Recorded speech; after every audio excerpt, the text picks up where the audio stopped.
Good afternoon and welcome to Real People, Real Voices. I'm your executive producer, Curtis Baker, and I'm sitting in for Pastor James Jackson. He'll be back, so don't think that, he's gone.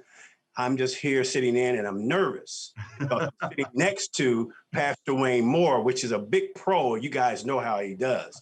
So, he's making me nervous. So, Pastor Moore, can you tell him any more information? Yeah, I can tell her. Happy to have you. Thank you, Brother Curtis. You're doing a great job. Amen. Today we have a great guest in a prosecutor. Yes. Prosecutor Ryan Mears. Doing a phenomenal job. He hadn't been in the office that long. He has succeeded Prosecutor Terry Curry, and he's doing a great job. And he's here with us today on Real People, Real Voices. But before we move forward. How many years has he been in office, Pastor? Not even 2 years. Wow. He's done a fabulous job so far. So far, yes, he has. Our community ought to appreciate him. Before we move on, let's go to our sponsors. We want to thank D'Amico and Associates Real Estate Company and Group for their sponsorship, Martin University for their sponsorship, Marion County Public Health Department for their sponsorship, Lee Crosso and Crawley, who's been with us from the day one, and Al's Modern Clothing and Shoes, His Places Eatery, and Fervent Care Christian Academy, and Northside Window and Gutter Cleaning. So those are our sponsors for Real People, Real Voices. And if you have a desire to be a sponsor right here on Real People, Real Voices, contact the man that is to my left, Curtis Baker.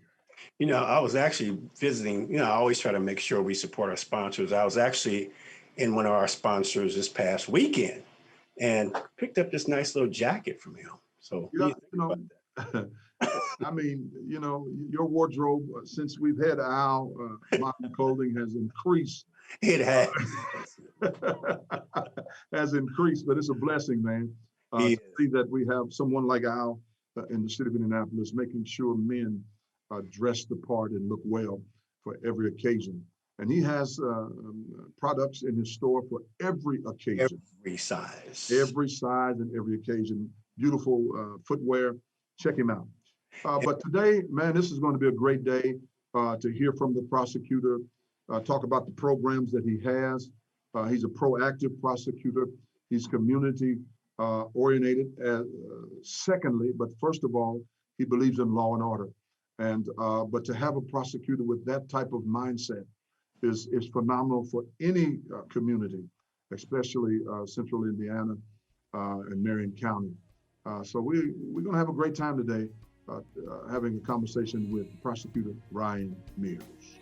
And with that said, we'll be back after these words from our sponsor with Prosecutor Ryan Mears. Real People, Real Voices. We'll be right back.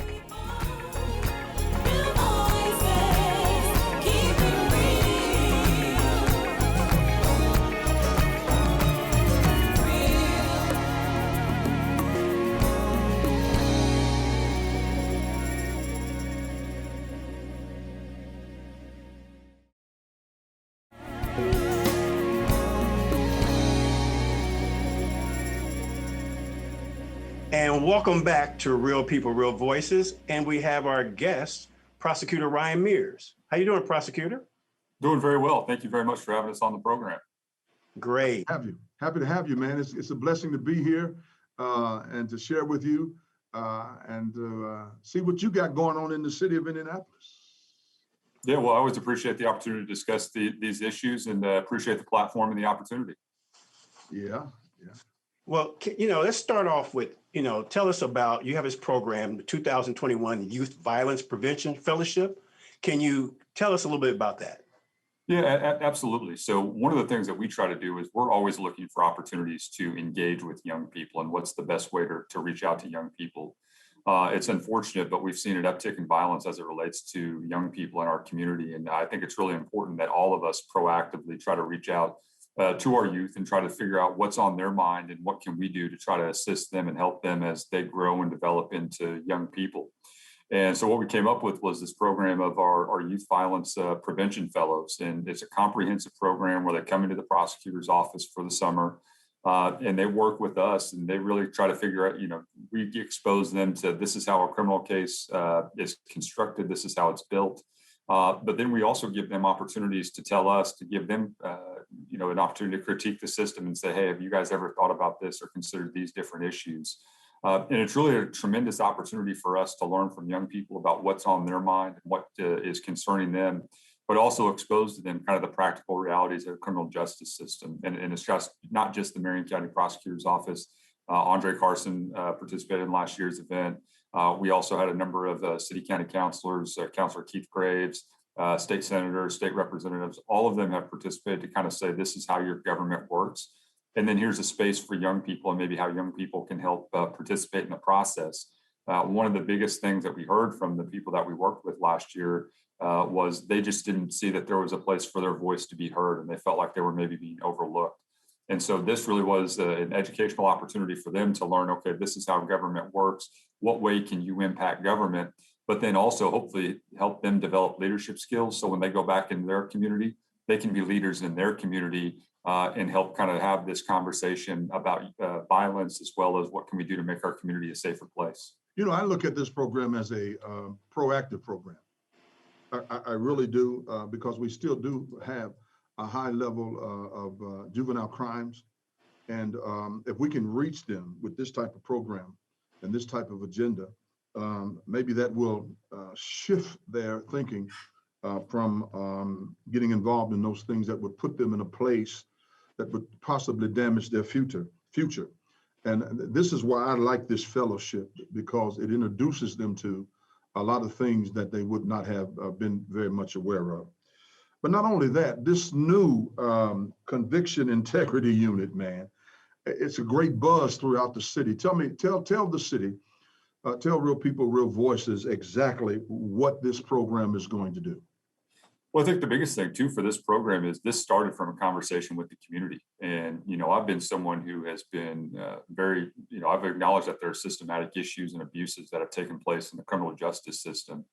And if I'm going to acknowledge that the criminal justice system didn't always get it right, it not only has to do with our policies moving forward in present day, but also I think we have an obligation to look back to right some of those historical wrongs that may have taken place. And so, you know, when you have that conversation with the community and they say there's real distrust with the criminal justice system for a variety of reasons, and then you learn, hey, that mistrust is well-founded, I think it's important that we lead the effort to try to remedy some of those wrongs. And so it was actually a case that Pastor Green brought to my attention with an individual who was, he thought, potentially wrongfully convicted. We go in, we start digging through that case, put really a lot of energy and effort into it, met with the victim on the case, and we were pretty confident that we had convicted the wrong person, and that person had served 20 actual years in prison. And so, you know, seeing that and having that conversation with the community made me realize this probably wasn't an isolated incident. We did release that individual that I just mentioned, but, you know, we needed to do something. We needed to dedicate the resources to make sure that we can address other cases where similar wrongs or injustices might have occurred. And so it's a really simple process for people who have someone. If you think you've been wrongfully convicted, if you think someone in your family has been wrongfully convicted, it's as simple as sending us an email and letting us know. It's mcpo-ciu@indy.gov, and that will get the ball rolling on a conviction review process. We also have a link on our website, which is indy.gov/MCPO, where people can fill out an online form to let us know what's going on. And we've actually, just so you guys know what the demand level is like, we're actually adding another person to the unit on Monday because we've had so many responses from people in the community who have asked us to look into different things. And so we're excited about the potential and the opportunity. But, you know, I hope everybody stands for the proposition that we don't want innocent people in jail or prison. It doesn't benefit anybody. It doesn't help anybody. And I think this is an area where the prosecutor's office can show some real leadership and send a clear message to the rest of the community that it's really, really important that we get it right in the criminal justice system. And that review of the criminal justice system doesn't just stop once someone's been convicted. There needs to continue to be oversight because, like I said, the system didn't always get it right. I want to get an email address again, if that's okay. Yeah, absolutely. It's mcpo-ciu@indy.gov. And then there's also a form that they can fill out on our website, indy.gov/MCPO. You can click on a link there, fill out a form. We just ask you a couple of introductory questions so we can figure out what case you're talking about, and that'll get the ball rolling with this process. We wanted to make it as simple and as easy as possible for people. Perfect. Perfect. All righty. I don't know how many more minutes we have left, but you've done an outstanding job with the Second Chance program and workshops. Not only that, but you've done extremely well reducing the 100,000 individuals who have traffic issues and suspensions. You have it down to about 82,000 now, and plus the Second Chance, which is the expungement program, is doing exceptionally well throughout central Indiana. And if we have some moments left, give us a brief synopsis of both of those very quickly. Yeah, so really the biggest thing for us on the expungement piece is, there's too many people who are held back in our community because they have a prior criminal conviction, and that really restricts where they can live because a lot of people won't rent to felons, and it also impairs their ability to get a job. And so this is our chance to be proactive to help those individuals get that prior conviction taken off their record, and then they can move forward with a job or housing. And then the other part of it is driver's license suspension. I've met too many good people in the city of Indianapolis who have been pulled over for various reasons. There's no nexus to public safety, but then they don't have the money to pay their ticket, so their license gets automatically suspended. We're not doing ourselves any favors. We're not helping the committee or the community by having those individuals with a suspended license. And so that's why we focus so directly and aggressively on those two issues, because we see it as a way that we can really help people in our community move forward. And again, there's not that nexus to public safety. And I want everybody in the community to think, when they think of the prosecutor's office, we're out here proactively trying to help people, not trying to jam people up. We're going to put a pause in that just for a second, talk about a little bit more about that after we come back from a break. So right now we're going to go and pay some bills, and we will be back with Real People, Real Voices right after this.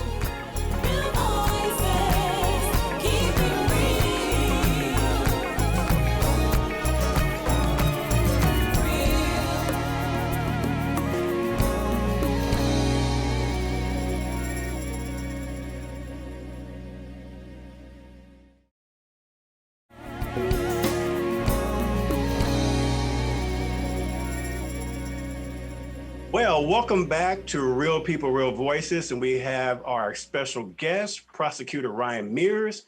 And before we went to break, we were talking about the Second Chance workshop. And can you elaborate a little bit more on that? Yeah, and I think the other thing, and I'm going to say it here first, is, we've been doing all of these virtually. We're going to start doing these in person in the month of June to really go back out to the people and reach out to the people. So individuals, if they have needs on the child support side, if they have needs on the driver's license side, on the expungement side, we're going to start doing these in person. We're going to do one in Warren Township. We're going to do one on Pike Township to get both the west side and the east side covered. And it's our hope is that we'll be able to do these more regularly and routinely, because I want to reach out directly to the people and try to make it as easy as possible on people. We have a lot of great programs and a lot of great laws, but access to justice is a real problem, and it's a real issue. And the best way to bring that to the community is to meet the community where they're at. And so we're going to actually be out in the community doing these live and in person. We'll have some announcements about that in the not too distant future to offer more specifics. But we want to continue to build on the work that we've done prior to the pandemic, during the pandemic. And I think we're at a point now where we can begin to do them in person. And again, it all stems from, we're just trying to eliminate barriers and obstacles for people. There's a lot of good people out there who want help, who need help, and we just have to give them the resources and give them the opportunity. And I think that's what these Second Chance fairs do. Yeah, I think that's a great opportunity, because you have so many people out there who are struggling, who don't have the resources to do this, and especially with the child support situations. And then being able to come in, talk with those people who represent you and say, well, I can't pay but $10 a week or $40 a month. You have no rejection in this particular system. So you're absorbing everyone who wants to be a part of it to help them help themselves. And I think that is literally a phenomenal thing for any community. We just so happen to have Ryan Mears who's projecting that type of philosophy in the community. And then to take it into certain locations. Pike Township, which is the west side, is the best side, and then we go east and then and south and north. How that is going to be phenomenal to take this service to people who might not be able to get downtown. Right. But you can come to their community. You're coming to their community to tell them, hey, let's get your license straight. Hey, let's work on this child support situation. So you can be a decent renter. You can get a job. You can buy a vehicle now. You can do these type of things. Your life is no longer in neutral when you come past the prosecutor's office and see what it has to offer for its citizens. That's phenomenal. Then you also said that you were going to meet individuals where they are. Is there any kind of media blitz or making it aware to the public that we're doing this? Yeah, absolutely. And so we plan to do that starting 2 weeks from tomorrow. I do a show once, every other Monday, and that'll be the first place we announce everything and put everything out there. But yeah, we're absolutely going to get out there because we want to help as many people as possible. And the one thing that we've learned from these is there's just tremendous pent up demand from people who want help, who want access to those resources. And so I think it's really, we need to dedicate the time and the effort to getting this done. And so we're going to have more details to follow, but absolutely, we're going to hit the media hard to let everybody know, to make people aware this is what we're doing, because we've seen the impact that it can have on people's lives. I think a lot of people take their driver's license for granted, or a lot of people take for granted that they can rent in a nice neighborhood.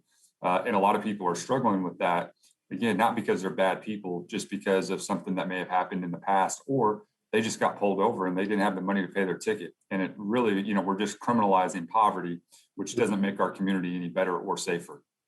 I just noticed the other day on social media and Channel 40, I want to thank Channel 40, who does a great job promoting Central Indiana. And I'm happy to be a part of the WHMB TV family. The public service announcement you did about gun reduction, gun violence, and the reduction of it. It sounds like it's one piece of your passion to reduce gun violence. Tell us what your objective is about all of that. Yeah, absolutely. And when you look at gun violence in our city, too often it's people making a split-second decision that impacts their life and someone else's life in a way that unfortunately you cannot undo. And so, we really just want to send the message to the community, really think about what you're doing before you do it, and also consider the alternatives and what you're missing out on. And, I really do think that we can turn a corner on gun violence, but it's got to be us reaching out to the community. We have to send that message to the community. We have to convey that message to the community, and then we have to back it up with our actions. And Pastor Moore, I know you've heard me say this before, with young people, if we give them opportunities, they're not going to commit crime if they have hope and they have opportunity. And for people who are a little bit older, who are grown, if they have jobs and they see a future with their employment, they're not going to commit crimes. And so if we focus on that, give people that hope and that opportunity, if we convey to them that, hey, there is a better way, there is things out there for you, and there's a concrete job for them, people are not going to commit crimes. They're not going to commit violent crimes. And that's really what we're trying to focus on. But part of that is raising the level of awareness that people need to have about gun violence. Because I think there's a lot of people out there who think it won't happen to me, but it can happen to anyone at any given point in time. And so that's why these PSAs are so important. And again, it's another way to have that conversation with the community about really difficult issues. And you can go to work and be a victim of gun violence.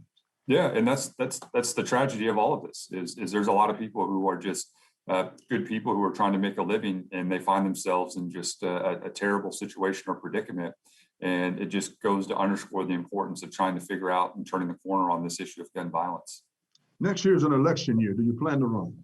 Yeah, absolutely. I love being the Marion County prosecutor, and I'm hopeful I'll continue to be the Marion County prosecutor after next year's election.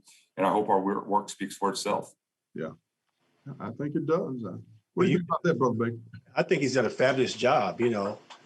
Short time you've done this, I think you've done a fabulous job. And our station here at Real People, Real Voices, we'll have our door open for you, to bring all that positive information that you're bringing to us. We really appreciate that. What you really need to do, Brother Curtis, is create an evening with the prosecutor, to where the prosecutor has his own show, man. That would be phenomenal, man. You need to think about that, Prosecutor Mears, to where you create a show, man, with Channel 40 to make that happen. That ought to work. I think that ought to work. People need to hear from you on a regular basis. What do you think about that, Ryan? Hey, I'd love the opportunity. I don't want to compete against this show, but yeah, maybe I could be the lead-in for you guys. There you go. We would have a space waiting for you. Yeah, I think you need to work that out some kind of way, fellas, to make that happen. The city needs to hear from this prosecutor as much and as often as possible. As much as possible. Yeah. Well, that's going to about do it for us. This is a short time. Like, again, you're always welcome back to talk about anything you want to talk about coming from the prosecutor's office. And we here at Real People, Real Voices, thank you. And we'll be right back right after these important messages.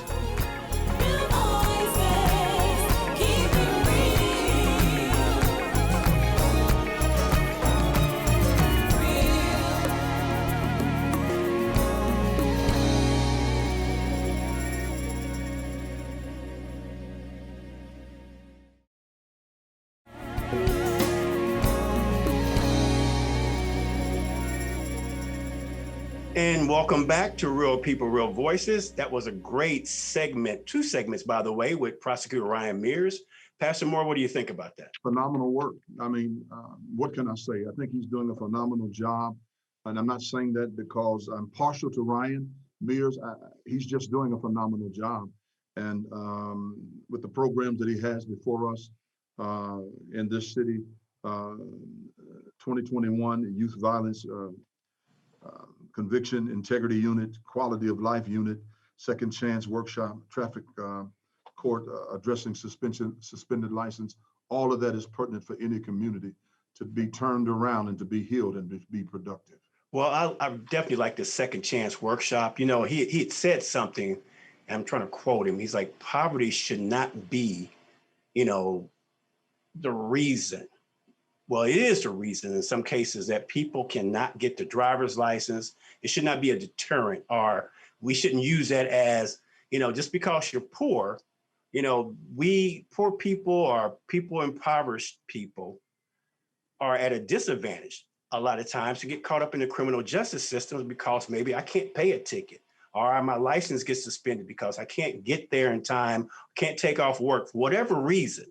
That is a deficit that happens to people, particularly people who may not have the funds or the resources to take care of those things. Right. And now he's made it available. Absolutely. To have access. He sees that, the fact that he sees that makes a big difference. And I really appreciate that. Well, we're going to let that be the last word on Real People, Real Voices for this week. Everybody have a great week. Take the name of Jesus Christ with you.